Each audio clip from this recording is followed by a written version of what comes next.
Ave Christus Rex, Evangelium Domini, Pax omnibus bone voluntatis. Hermanos, con estas palabras los invito a que todos nos pongamos de pie para proclamar el Santo Evangelio. Lectura del Santo Evangelio según San Lucas, capítulo 2, versículo 8 al 20. En el nombre del Padre.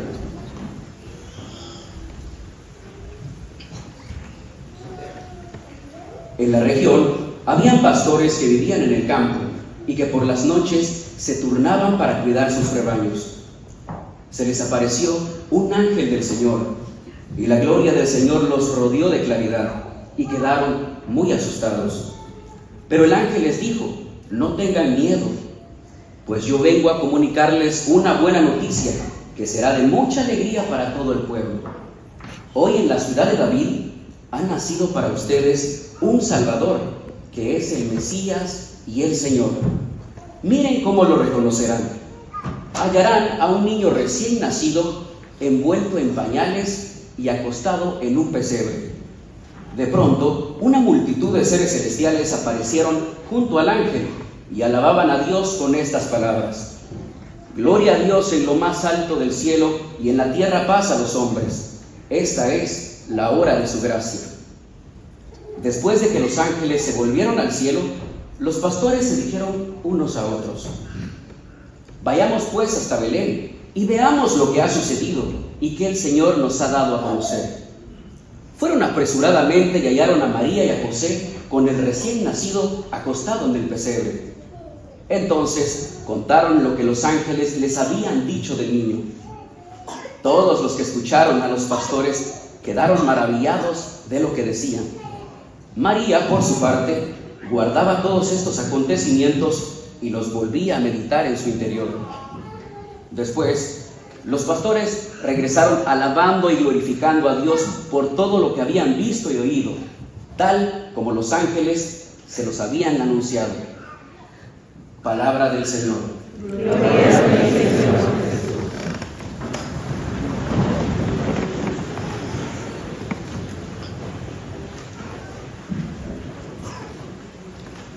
Bien, hermanos, con estas palabras que inicié, estas palabras resuenan a lo largo de los siglos. Ave Christus Rex significa Salve Cristo Rey. Y no es un rey de espadas, sino un rey nacido en un pesebre. Evangelium Domini, he aquí el Evangelio del Señor, que es la buena noticia que ilumina las noches más oscuras. Y Pax omnibus bone voluntatis, que significa paz a los hombres de buena voluntad. Es el primer anuncio angélico de la historia de la salvación. Y con estas palabras damos inicio a nuestra octava posada. Y bien, para poder entender el Evangelio, primero tenemos que responder primero a esto. ¿Por qué Dios se revela primero a los pastores? ¿Por qué creen ustedes eso? Alguien, algún voluntario, ¿por qué creemos o por qué Dios se revela primero a los pastores?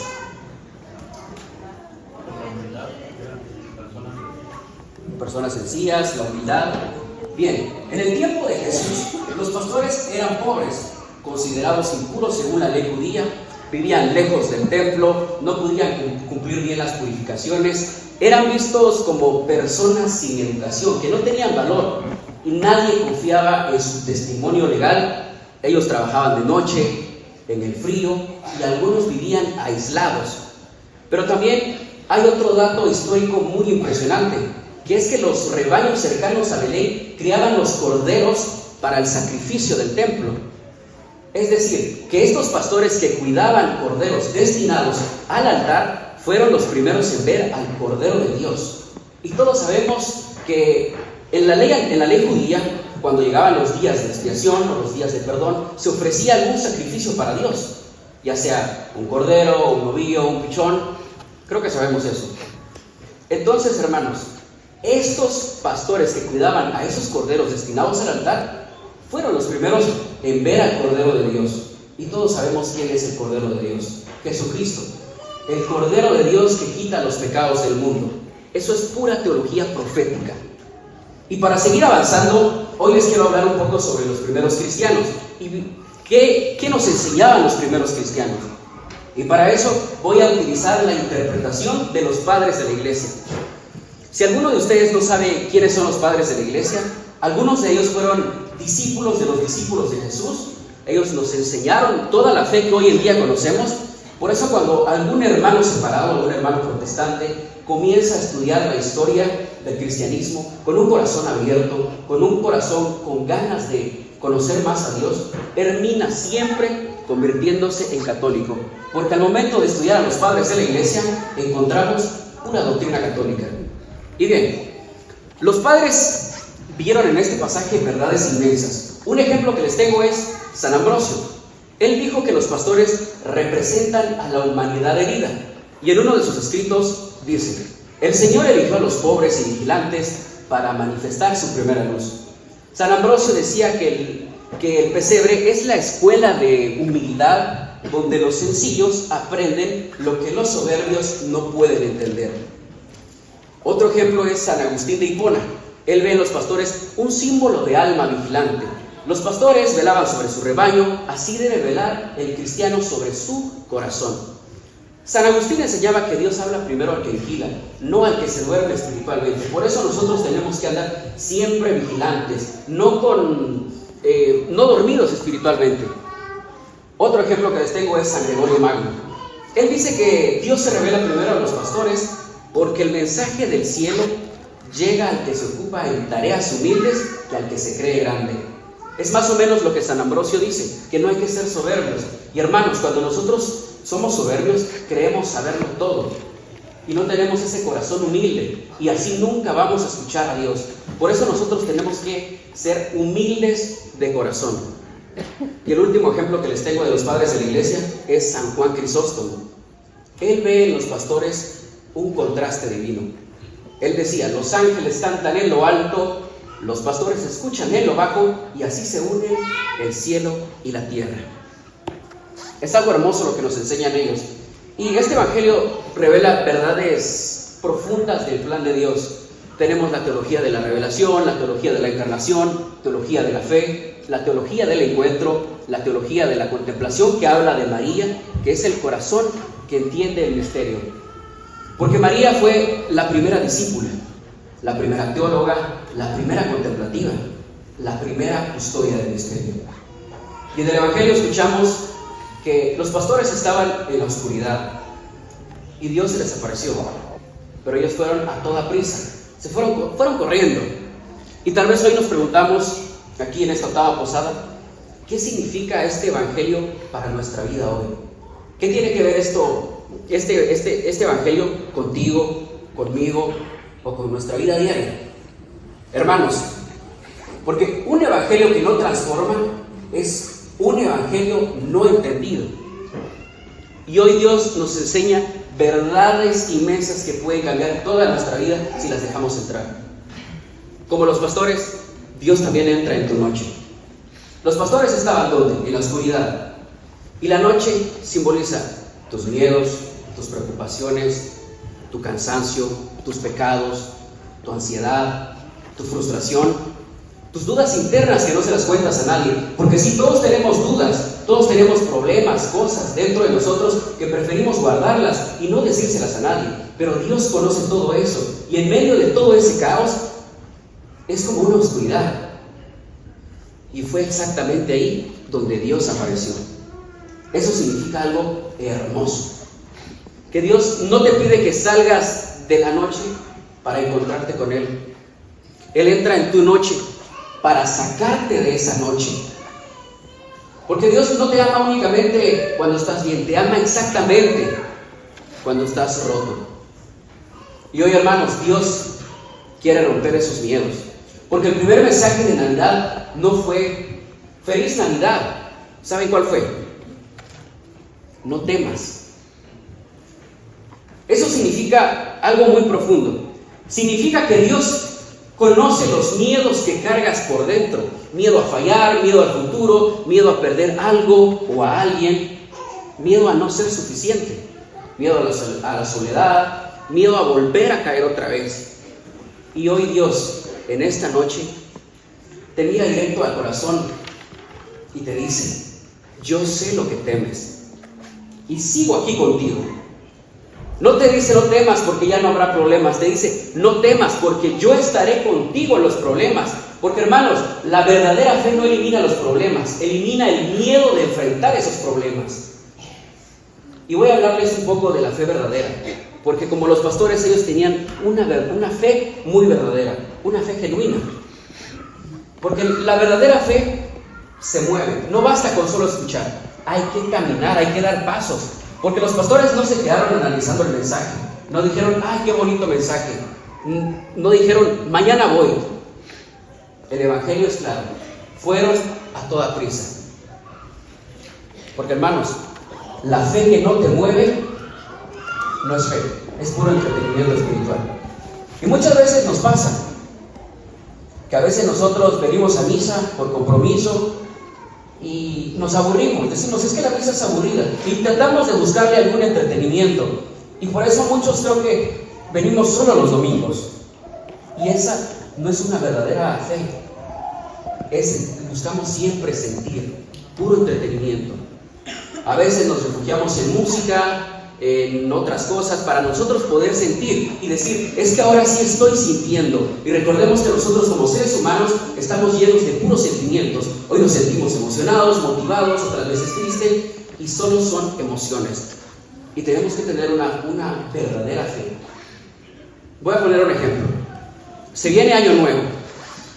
Muchos nos proponemos metas, algunos hacen un listado que quieren hacer, nuevas oportunidades y nuevas cosas.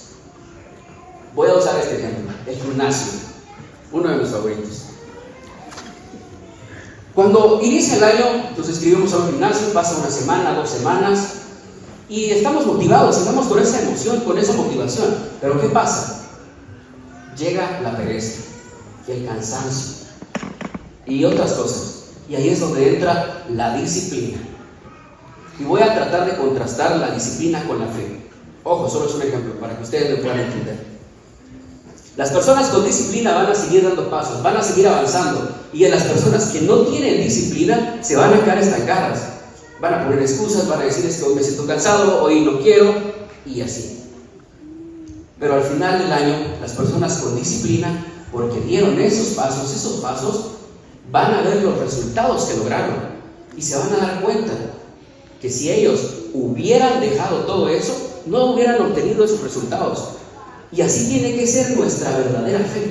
No importa si hoy nos sentimos cansados, agobiados en medio de los problemas, tenemos que dar pasos todos los días. Y hermanos, si este evangelio hoy toca tu corazón, pero mañana sigues igual, entonces simplemente te emocionaste, pero no te convertiste. Porque la fe que cambia vidas es la que da pasos, lo que yo les decía. Paso para volver a rezar, paso para volver a misa, paso para perdonar, paso para dejar un pecado, paso para servir y pasos para volver a empezar. Recordemos, hermanos, que tenemos que dar pasos, así como las personas que sí tuvieron disciplina, continuaron dando pasos y lograron su meta. Y nosotros tenemos esa oportunidad como verdaderos cristianos, dar pasos, porque recordemos que somos la iglesia militante y nosotros para poder llegar a la santidad tenemos que dar esos pasos para llegar a la santidad. Somos la iglesia militante, está la iglesia militante, purgante y la iglesia triunfante. Nosotros acá en la tierra tenemos que dar esos pasos para poder llegar a la santidad. Y tal vez hoy pensamos y decimos, es que yo sigo a Jesús, pero aún tengo problemas. Hermanos, Jesús no cambia tus problemas primero, cambia tu corazón. Porque los pastores que regresaron al mismo campo, al mismo trabajo, a la misma pobreza, nada de afuera cambió, pero ellos por dentro sí cambiaron. Esa es la verdadera Navidad. Jesús no vino a cambiar tus problemas primero, vino a cambiarte a ti para que tú enfrentes los problemas de otra manera. Muchas veces recibimos a Cristo y decimos o pensamos que los problemas desaparecerán mágicamente, y no es así. Él simplemente nos cambia para que nosotros podamos ver la vida de otra manera, enfrentar esos problemas con un mejor pensamiento. Porque el empleo puede seguir igual, el estrés igual, la familia igual, la economía igual, pero tú ya no eres el mismo. El miedo ya no manda, la tristeza ya no te controla, el pecado ya no domina. Porque Dios te cambia por dentro para que tú puedas transformarlo de fuera. Y hermanos, en esta noche tenemos que aprender mucho de María, porque ella guarda, medita y contempla. ¿Qué dice la Escritura? María guardaba y meditaba todo en su corazón. María nos enseña que no se vive la fe a la carrera, no se vive la fe solo con emoción, no se vive la fe con ruido constante. Los grandes maestros espirituales siempre nos enseñan que para poder escuchar a Dios tenemos que guardar silencio. Y muchas veces nos cuesta guardar silencio, porque nosotros queremos vivir de emociones y no es una fe genuina. Y tenemos que tener muchísimo cuidado con eso. Y no hay que tener miedo, hermanos. Últimamente, el modernismo se está apoderando del mundo. Y lastimosamente el modernismo se está infiltrando dentro de la iglesia. Y bien lo decía el Papa San Pío X, que el modernismo es la síntesis de todas las herejías. ¿Y por qué hablo del modernismo? Porque el Papa Pío enseñaba que él siempre trató de pelear contra el modernismo, porque nosotros queremos reducir la fe a un sentimiento personal. Y muchas cosas estamos tratando de cambiar. Por eso nosotros tenemos que tener una fe genuina, una fe verdadera. Porque la fe madura en el silencio, en la reflexión, en el corazón. En un mundo